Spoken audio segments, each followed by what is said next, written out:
À plus. Bonjour à tous. Hello everyone, good afternoon. Welcome to this session entitled Restoring Leadership for a Stronger Europe, to give Europe a new boost. It is high time to make some diagnosis, and it would be a good idea to discuss solutions. You may have noticed that in this edition, the 25th edition, the title of sessions has changed, but the topic is still the same. How can we beef up Europe's competitiveness and sovereignty? There are titles because we have to put titles. So we'll be talking about these topics and issues, but we are fortunate to get on stage some prominent speakers, political leaders, the economists, the corporate leaders explain to us what we needed to reinforce Europe, to make the most of the single market, to strengthen our capacities in the field of defense and energy, in the field of technology, AI,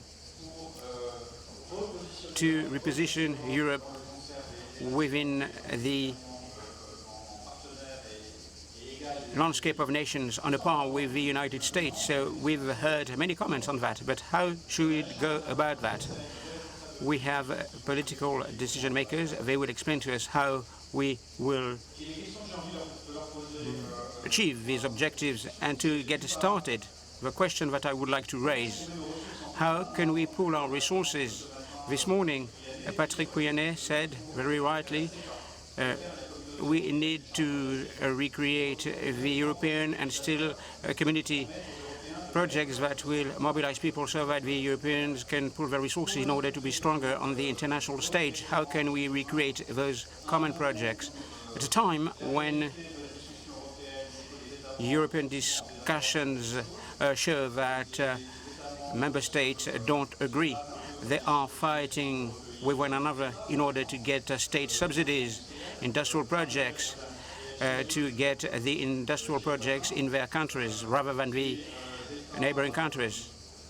The states will tell you it's important to have a capitals union, a banking union. That's important, but when their banks merge, they have a different position. So how can we move a step forward in order to turn words into deeds? And how do we do that together at a time when each state is trying to be inward looking? And how do we do that with the support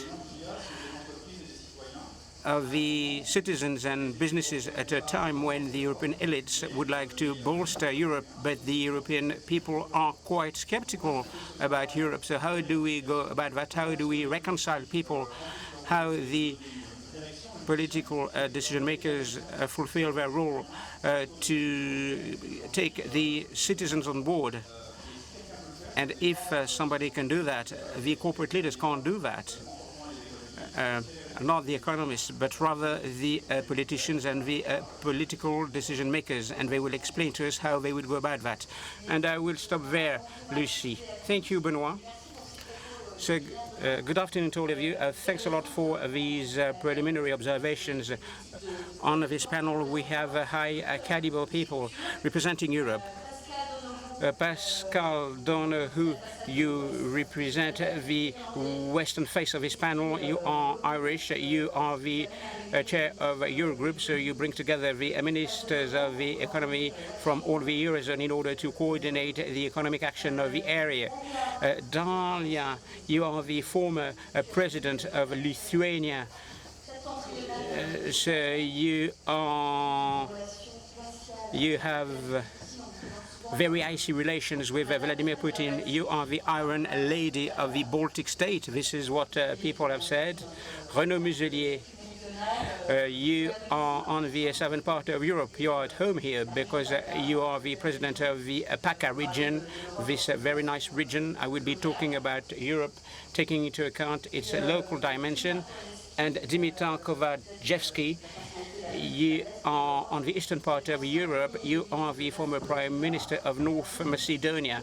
Just to tell you that North Macedonia doesn't belong to the EU, but is a candidate country And it has been the case for the past 20 years, something that we'll be talking about.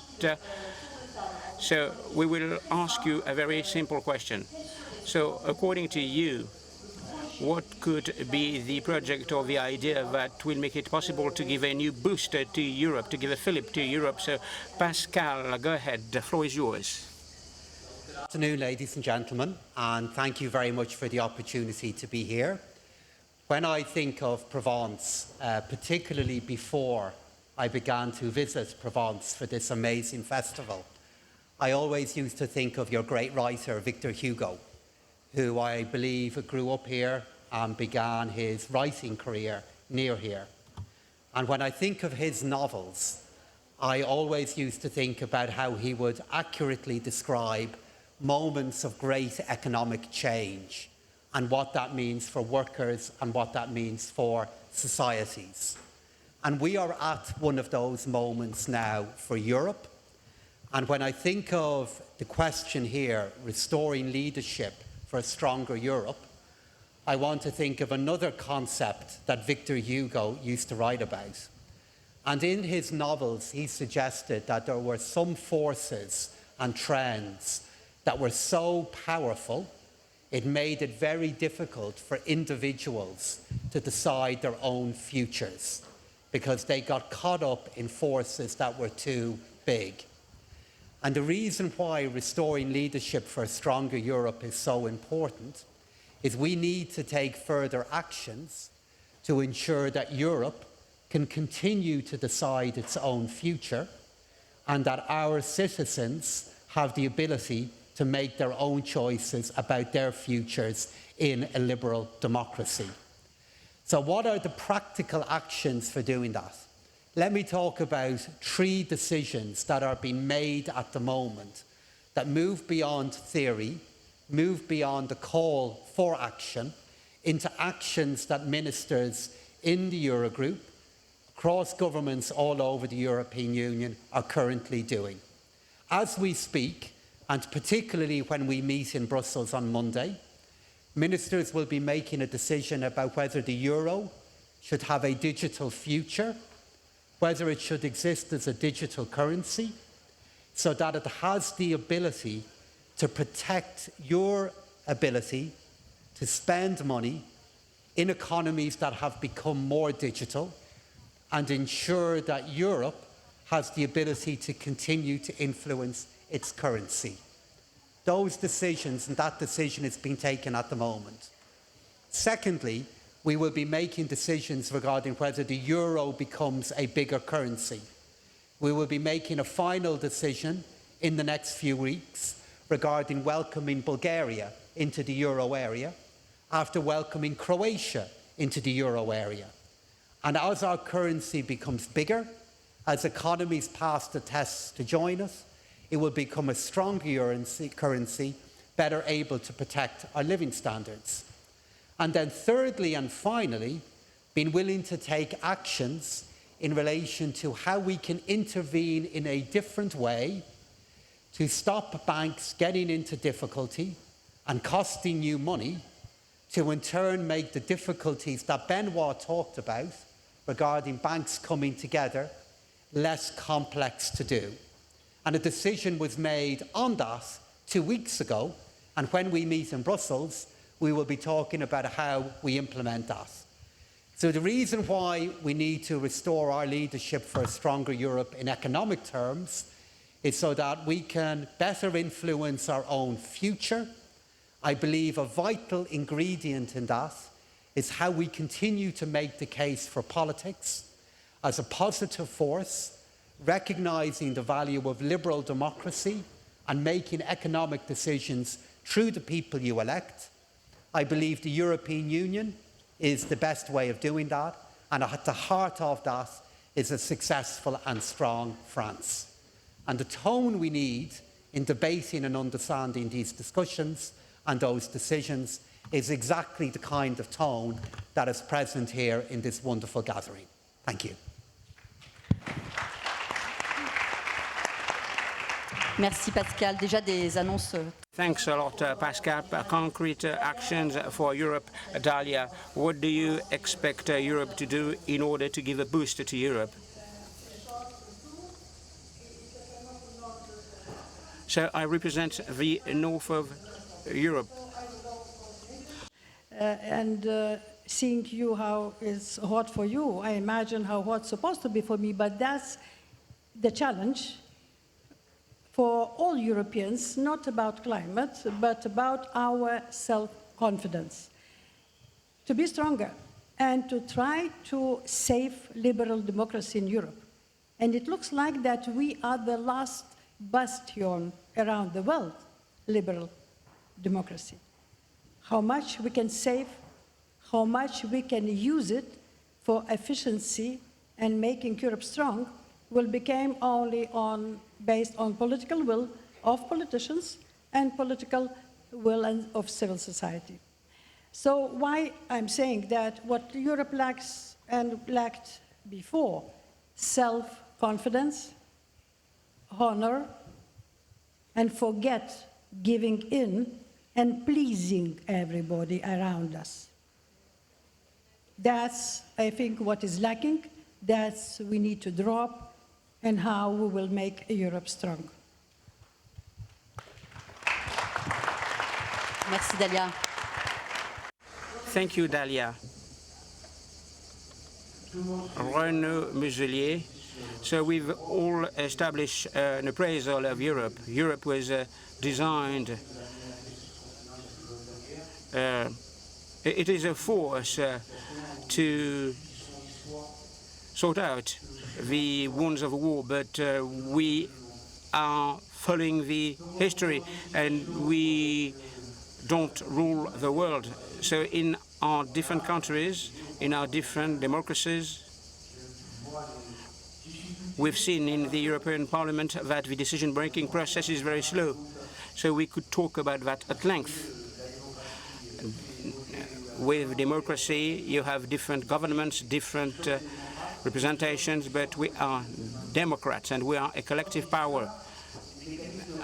But if you look at the European mechanisms, they are extremely complex. So we need people who are knowledgeable so that they can make some appraisals of the right decisions in order to get a good vision. I've read many things. I've seen many things. We've talked to many people.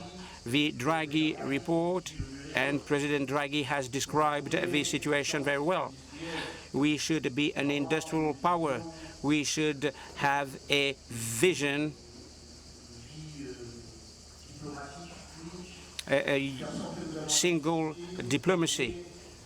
There's a need to get a 800 billion euro plan in order to organize and structure the future of a continent. As part of the Draghi report, there are some political difficulties. The structural organization of Europe, the evolution of this continent through a structured and adapted system that is tailored to the different people.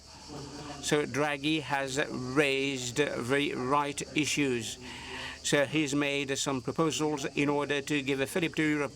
Of course, we can discuss all these issues, but Europe is facing its own contradictions. Europe has been dithering, and we are short of time, so we need to adopt the Draghi report and only the Draghi report. We will be talking about Draghi in the next hour. Dimitar. Thank you very much for the invitation. This is really a great conference, and I really applaud to the organizers, to Mr. Lorenzi, who founded this conference. I will go straight to your question. Europe's future cannot be built on reactive mindset, and we have seen this for many years in the past. We cannot wait for the next crisis to discover our next purpose. But on the contrary, we need a proactive strategy in order to make a space for plural leadership, to protect institutional integrity, and to reaffirm the Europe's strength, which lies not into uniformity, but it lies into the shared moral and the strategic horizon. At this moment, the world, but as well Europe, is under global pressure, which reveals the internal clarity.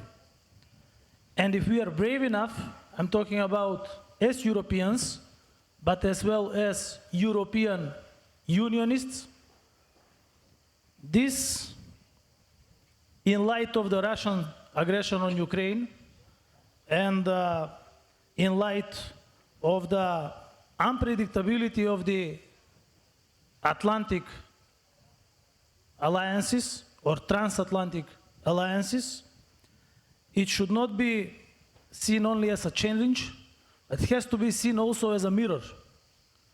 And these questions and these challenges ask us to ask the key question: what is Europe for?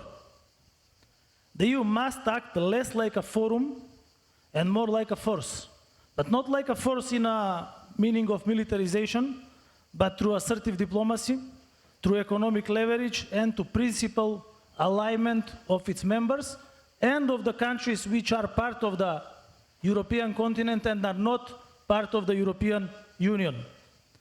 Because Europeans and Europe's strength is not in the institutions only, but it is in the people. It's in the scientists, it's in the students, it's in the builders, and it's in the dreamers.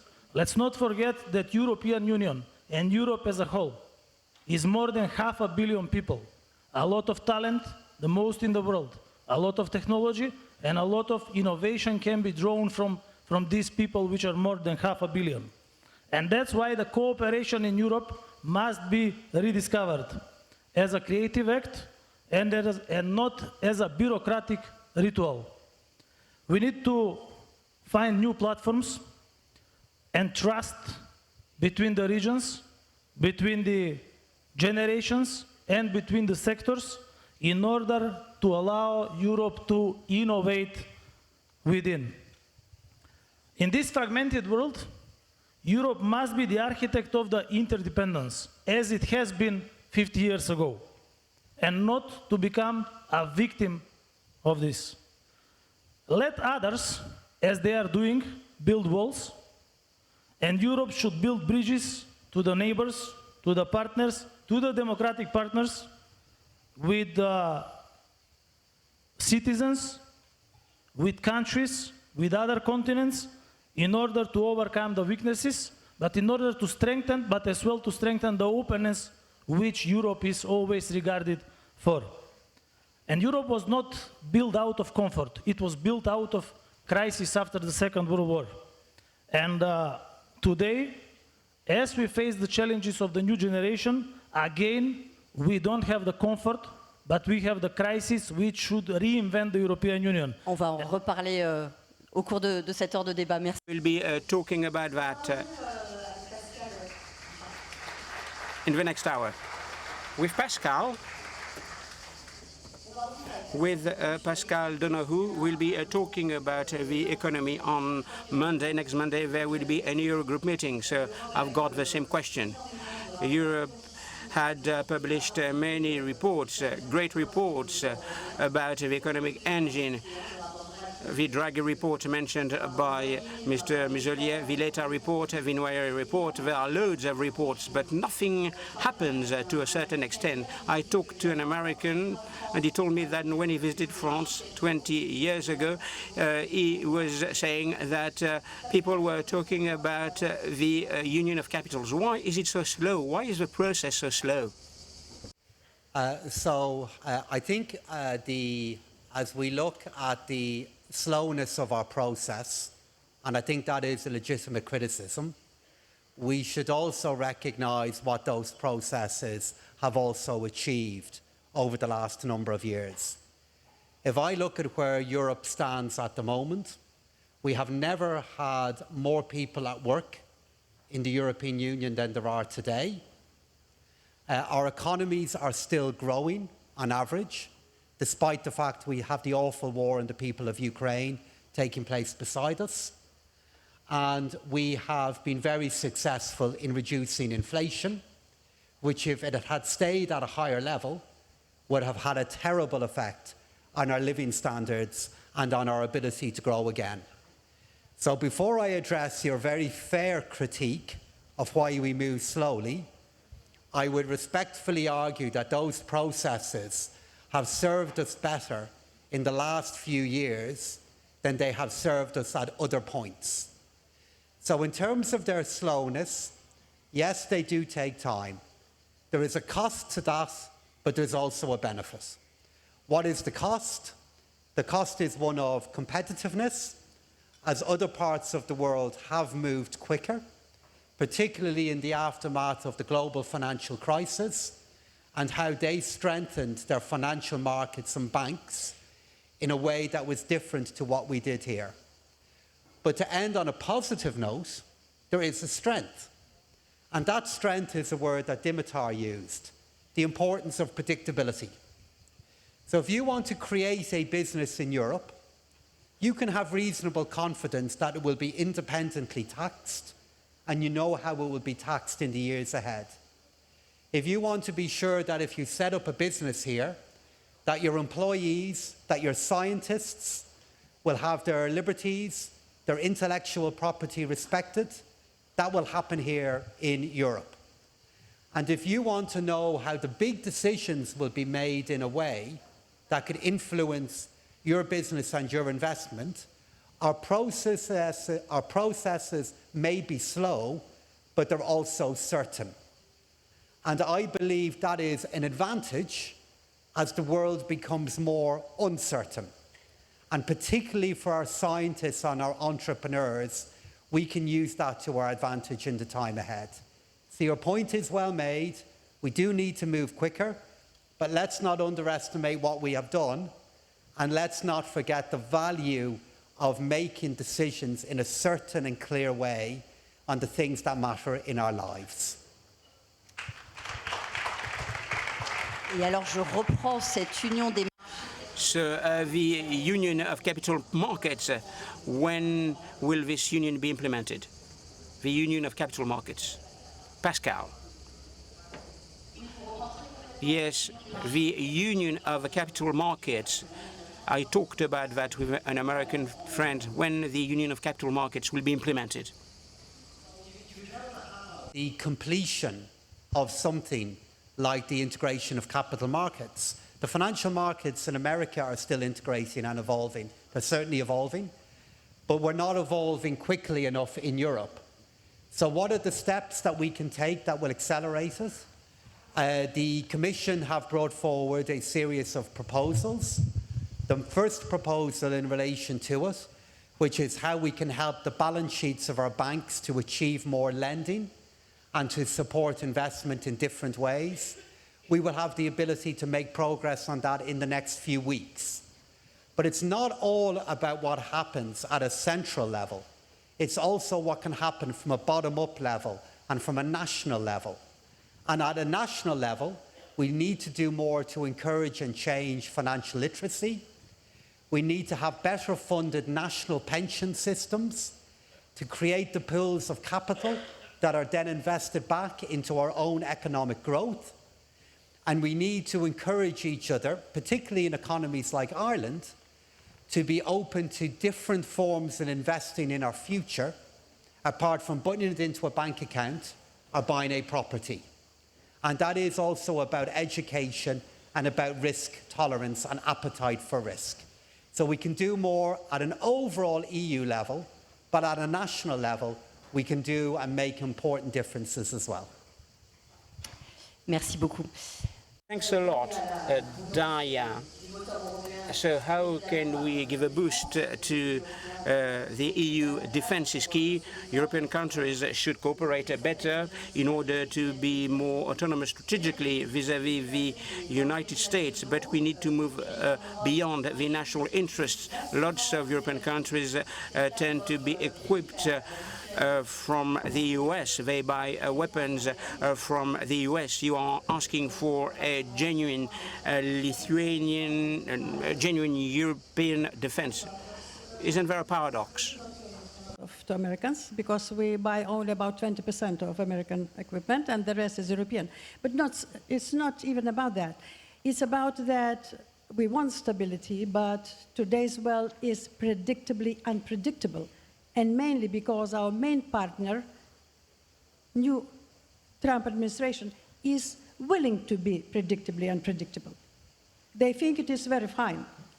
And they're making world economy and world trade predictable and predictable. So from this point of view, we need to adapt not only our economy, but of course our security. And we no more anymore able to base our security only on one partner.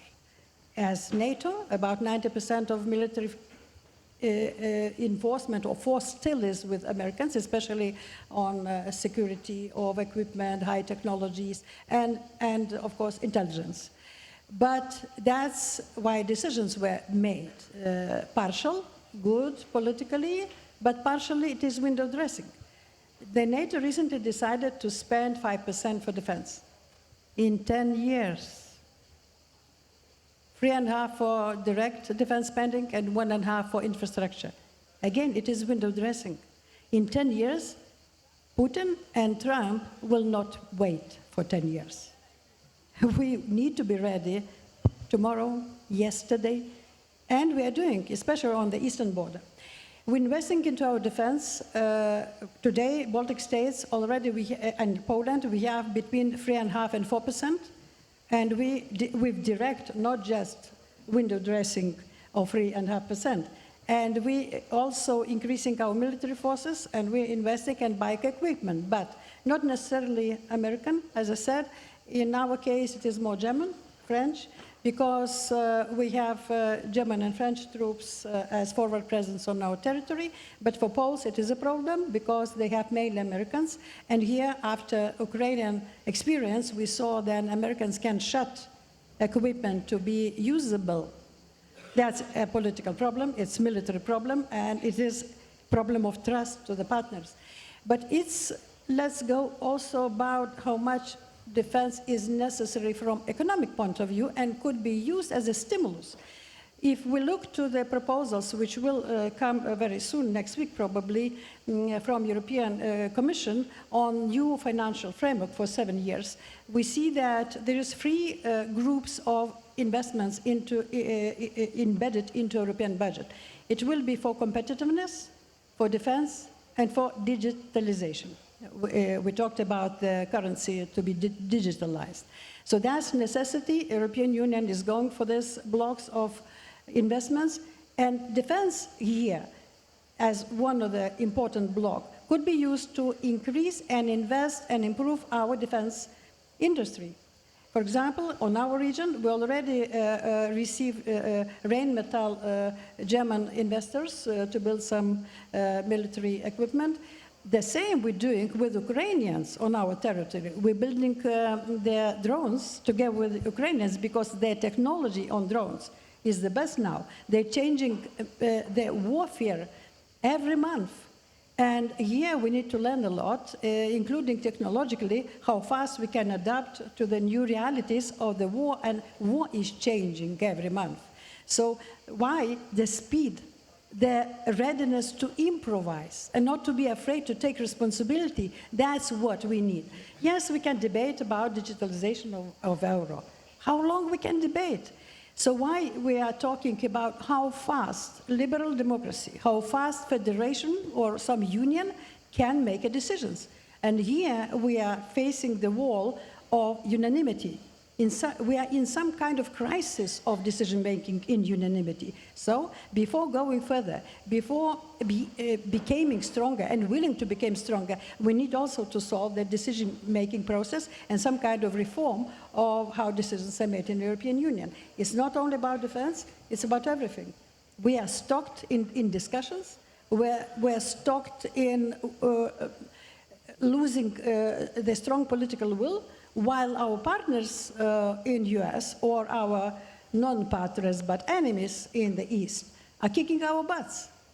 And here again, what I said in the beginning, self-confidence and honor, not letting anybody to push us, not anybody to give us recommendations or rules how we need to live. We can do it ourselves. We're strong enough to do it ourselves. Merci, Dalia. Thank you, Dalia. It's a determined call to accelerate European defense. Renaud Muselier, let me remind you that you were a European Member of Parliament and Secretary of State for Foreign Affairs. We often present Europe as a huge machine in Brussels, a big administrative machine that defines standards, but we know that on the ground, Europe promotes local actions that can change the life of companies and citizens. Can you tell us tangibly in your region of Provence-Alpes-Côte d'Azur what the most decisive European decisions were and what you're proud of? I'm proud to be from Provence, and I'm proud to be European. I'm région, the south. I'm not just this region. Let's talk about Europe. Oh, I'm talking about my region also. I'm talking about the south. I talk French, I talk European. And in my different roles, in geopolitical or geostrategic decisions, I could play an important part. I see that the French did not know how to use the European resources that were available to them, especially for the regions, the territories. Why? Because you're right, there are too many standards, and within the European Parliament, when you set up your projects, the word recurrence, the recurring word is always simplification. When you say simplification to a European administrator, that actually makes things more complex. But we need to speak European, to present our projects in European language, be it as technical as it is, and it works. In our region, Provence-Côte d'Azur, we, in the same region, the same competencies, we have 300 million euros from the region, from Europe, at the service of our territories. So we're halfway through our project now. We're aiming at 10,000 billion. We're at 7,000 right now. So what's this money being used for? Tell us. We copied the functioning mode of the Germans to capture European funds within the European framework directives that are in place. Europe makes available to European regions, everyone here, a whole set of tools for the roads, for universities, for heritage, for schools, the sustainable development. There are a whole series of European measures that can track the political choices made by the European Parliament and the Commission, and these resources are made available to the territories that present an application. When you present an application, if you do it saying, I'm doing a great job and I want to be financed by Europe, that doesn't work. You need to be part of the European policy. You need to say, Europe has decided to save the small mountain villages where we have churches, so let's do projects to restructure those churches in our Alps. 300 million for that, for the region to do this project.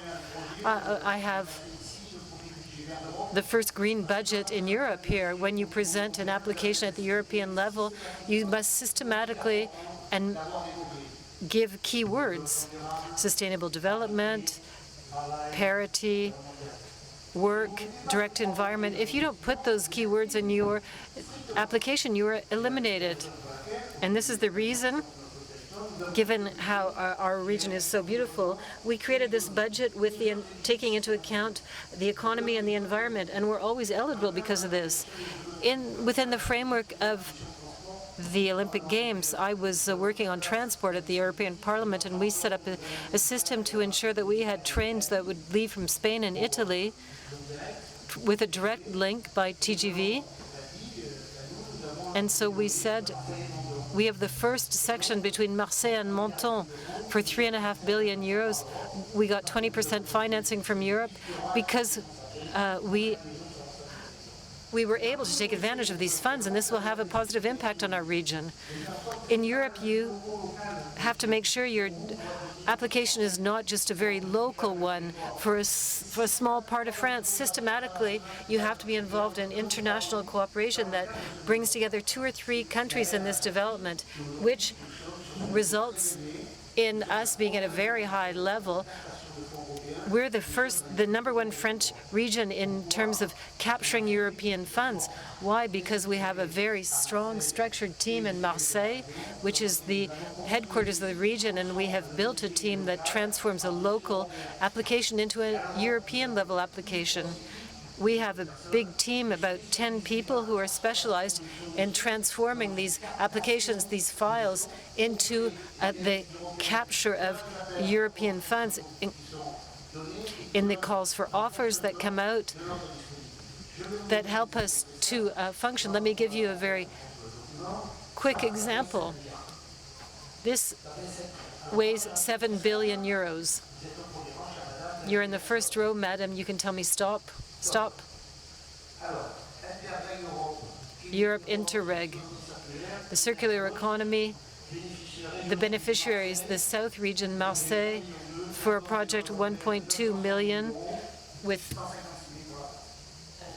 900. So Renaud Muselier is an extreme expert in the European funds. So if you're looking for European funds, just try to meet up with him this afternoon and he'll give you some advice. Dimitar, let's talk about a different topic, which is the widening of the European Union. Your country has been a candidate for integration for some 20 years now, and I'm going to maybe be a bit awkward here. There are lots of Europeans in this room that think that Europe at 27 nations is already very complicated. It's hard to reach compromises. Countries can use their right to veto. So we're not going very quickly, less quickly than China or the US. So what would be the interest of Europe in welcoming new countries such as yours? I think that you gave the answer, the affirmative answer for enlarging the European Union in your question, even that it does not sound like that. First, the resilience and the security, which are the key words now, are not built in Brussels, and they are not built in Brussels alone. They are crafted locally, they are crafted in the cities, they are crafted in the border regions, as Madam President said, and they are crafted in the peripheries of Europe and peripheries of the European Union. And a redefined European project, as everybody is talking about this, must empower the edges and not only manage the center. And from this perspective, I think that my key message is that the European Union enlargement and the credible enlargement process for the Western Balkans, North Macedonia, and we are aware that the process already started for Ukraine and for Moldova, based on the decisions made in the European Council, is actually something which can rejuvenate the European project and the European unity inside.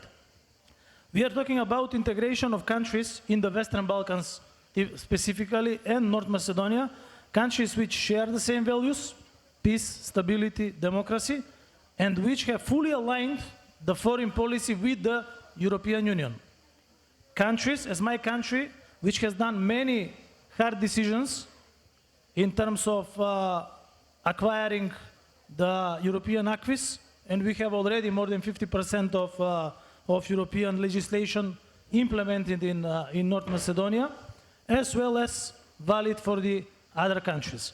And I know that this is not an easy task, because this task has to be managed in light of the enlargement fatigue, which is present in the European Union, and as well the commitment fatigue, which can be visible in the candidate countries. The enlargement fatigue, as I see it, and as the literature defines, it comes out of several problems which arise in the European Union. Backsliding in democratic processes in some new members of the European Union. Migration, which is very easily and wisely used by the populists. But the migration cannot be connected with the enlargement, because you do not get in the European Union migration from the Western Balkans, you get from Asia and from Africa. And the European Union is not enlarging there. But the biggest burden on stopping the illegal migration is happening on the peripheries in North Macedonia, it's happening in Serbia, and it's happening in Albania. So we are the ones which are actually managing this issue for whole European Union. On the other side, the commitment fatigue is, as you said, waiting for 20 years. You know, my country had to change the name of the country in order to solve a bilateral issue with Greece, in order to become member of NATO, and we are members of NATO, and to start the negotiation process with the European Union. And that's why I said we need credible process, which will not be burdened with bilateral issues with the member states, but will depend solely on the Copenhagen criteria, which I'm sure that North Macedonia and the majority of the countries in the Western Balkans for sure can implement very strongly in their countries. At the end of the day, if you see the enlargement from in the past 70 years, economic studies, and we are on an economic conference, are showing that without the enlargement, the European Union GDP would have been 1/5 smaller without the enlargement. Without the single market, full single market, the GDP in the European Union would have been 10% lower. So this means, let's say, we will not take France as an example, because I'm guest here, but if there was not European Union enlargement, in order to make the market almost $500 million, Luxembourg was going to have 2,200 euros less GDP per capita today. And then if we are comparing, because Mr. President is expert in funds, we can compare also whether there is a gap between the member countries and the candidate countries for the European Union. Yes, there is a gap. Because in the European Union, the cohesion funds from 2021 to 2027 for the countries which have lower than 90% of the European average GDP, the help for them from the cohesion funds is through 320 billion euros, which is 3,000 euros per capita. 21, 27. For the candidate countries from the Western Balkans, including Turkey, the support of the European Union through IPA funds is 14.2 billion euros, which is 140 euros per capita. And this is even increasing the gap. And that is why the President of the European Commission, Ursula von der Leyen, with the Commission created a new growth plan for the Western Balkans, which growth plan should bring European Union closer to the Western Balkans and Western Balkans closer to the European Union. So there will be benefits even before the enlargement happens, which will be already available to the Western Balkans. So from October, the single European payment area will be available for the Western Balkans. And there will be no more additional payments in the banking transfers for our countries. And step by step, I'm sure that we can all finish the European project. Because when you see the borders of Europe, European Union has outer borders and it has inside borders in the Western Balkans. You don't need and we don't need these inside borders. Thank you. Merci Dimitar, extrêmement convaincant. Thank you, Dimitar. That was very convincing. Dernière question avant d'ouvrir les questions. I would like to ask a last question before we take questions from the room. Let's talk technology. This is the key to our future and competitiveness. There's a book that we talk a lot about in France called The Time of Predators. It was written by Giro Dorampoli, and he shows how France, rather Europe, is being completely overtaken by the GAFAs, like the Aztecs by the Spanish in the 16th century. Can we do something? Can any of you four think that we can take back our technological destiny back into our hands? Renaud Muselier or Pascal? I'm a politician. I think we have our destiny in hand. I do think we have our destiny in our hands already, Denis. It's not the administration that needs an evolution. It's a political will to ensure that we have the capacity with our engineers, with our schools, to ensure that we can be organized to make sure that that this happens. Europe was created based on the war and the continent, and for 70 years we organized peace, and we waited for our American friends to protect us, and we relied on their support. They're our historic allies.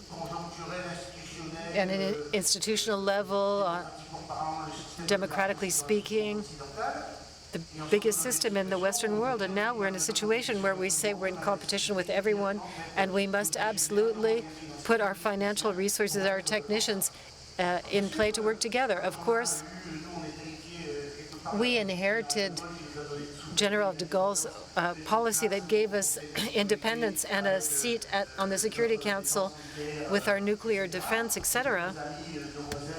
Our friends and neighbors did not have that ability at that time, but we have the capacity to act already, and we need to do it quickly. Hands are up, but Pascal Donohoe, perhaps you'd like to give your point of view. Absolutely can. And if you want to know why we can, go into any of our European universities, see the quality of the students that are there, go into many of our schools across Europe, see the inventiveness and the spirit of young European women and men. So we absolutely can. It's more than a question now, unfortunately, of technology. It is about how our world will be shaped and how technology can use the world, technology can be used to shape that world. The 3 steps that we are taking already to deal with the gap is number 1, as was said earlier in our discussion, giving these issues greater focus in the budget of the European Union. Number 2, the steps that our universities are already taking to ensure that Europeans who are working elsewhere in the world want to come back to Europe to do their research here. And then number 3, carefully reassessing whether we have the right balance in place regarding protecting the privacy of the data we have here in Europe and using that data as the energy to fuel the development of artificial intelligence. Those 3 steps are happening, and every time I leave any university anywhere in Europe, I'm certain that we can not only close that gap, but get to a better place. Merci, c'est plein d'espoir. Je vois... That's a message full of hope. Thank you. There are lots of hands coming up. Do we have microphones? Go ahead. Hello. Today we're talking about the Draghi project. And it says that Europe has to put 700 or 800 billion euros on the table to be competitive versus the US, China, Japan. But we know that some European brands, French brands, have gone under since then because they can't pay their social charges. What will Europe do to avoid that these French brands go under? We know that some brands are taking over the French market. If we think about clothing brands that have taken over France, in France we were at the head of fashion, and we're losing this today because France, it's impossible to make this in France. We can no longer be rivals to this. This is a debate, yes? It's on at the moment.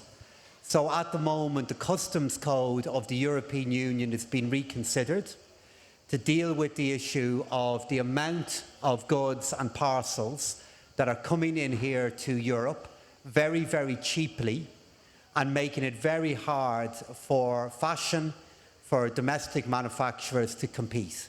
So that is happening at the moment to reassess how you can have a proper level playing field versus goods that are coming into France, coming into Ireland and elsewhere. It's happening now. And in terms of how we can find that money to close the gap that you've referred to, while continuing to support entrepreneurship, workers that we have. 2 things. It's how we make better use of the savings we already have in Europe and stop shipping them to other parts of the world. And secondly, it's year by year getting the balance right between public finances that are safe, but using more of those finances to invest in our future. And again, I think we are getting that balance better than we have at other points in our recent past. But on last few weeks ago in Brussels, your finance ministers discussed this very issue and made decisions to try to deal with it. I will add a little bit. Let's not have illusions that European budget can solve all our problems, because European budget is only 1% of European GDP, 1%. The rest lies on national. So what European Union can do is regulations and protection of our markets, especially now in this trade war with China and US. We are at the risk that these cheap goods will be pulled into Europe. So here we need to have political will to protect our markets, and that's what European Union can do even more efficiently than just thinking about the budget. Merci Dalia. On va prendre une Je vais dernière. apporter la note française à la réponse parce que finalement, I'm going to add the French note. There was a good answer for the protection of Europe. The difficulty in this story is that the choice that was made in the construction of Europe was European policy killed the textile industry in France because of strategic political choices that were made. We're in this situation now.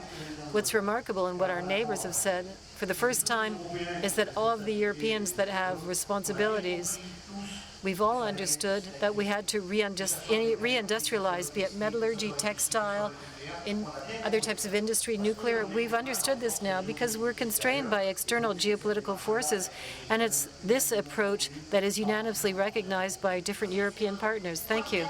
One last question before we conclude our debates. Rebuilding Europe, what a great idea. But who weakened Europe? Who weakened this great project?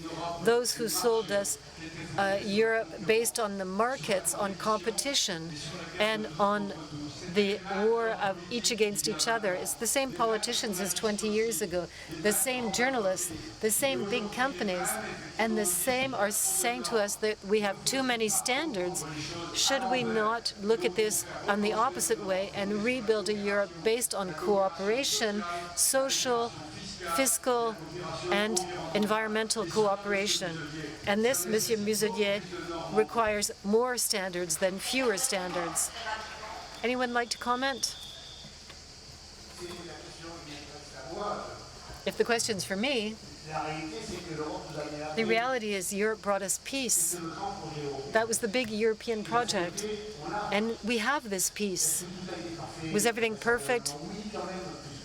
Yes, everything worked until the difficulty of standards arrived, and that led to a geopolitical tipping point pushed by our own respective hesitations. So yes, we're working on the environment, and Europe is working on the environment in a significant way and is standardizing things while our neighbors have given up defending the environment. So we're creating standards that create problems for our companies. But I think we should do this to protect our environment. But it's the exact opposite in the United States and China, and we're not alone on this world. And that's not even mentioning India. We have geopolitical and market constraints that are real. So how can we reduce some of these standards while still controlling the situation? Thank you. So Benoit Curé is going to conclude our debate. 3 words of conclusion. I found it fantastic to have this European diversity on the stage. That changed from the French blah blah that we hear a lot, the Parisian blah blah. We brought diversity and the freshness of other European views to Aix-en-Provence. The debate was concrete. We talked about churches in the south. We talked about defense. We talked about the train between Menton and Marseille. We talked about the cost of customs for parcels that come from China. This impacts our daily life. We also talked about values. Why are we doing all of this? That is the question. Why do we want to strengthen Europe? Europe of the Treaty of Rome was to ensure peace on the continent. The Europe that we want to build now is to protect our values, to protect democracy that is suffering across the world, to protect our social model. This is why we're acting. You need to bear this in mind when you talk about the regulation of GAFAs. It's an economic problem. It's a problem with competition. But it's also to maintain the control of our democracy and our values. And that's what we're talking about today. We've talked 10 times about the Draghi report. He's here, and I invite you to stay to listen to Mario Draghi now. Thank you, Benoit. Thank you for these debates.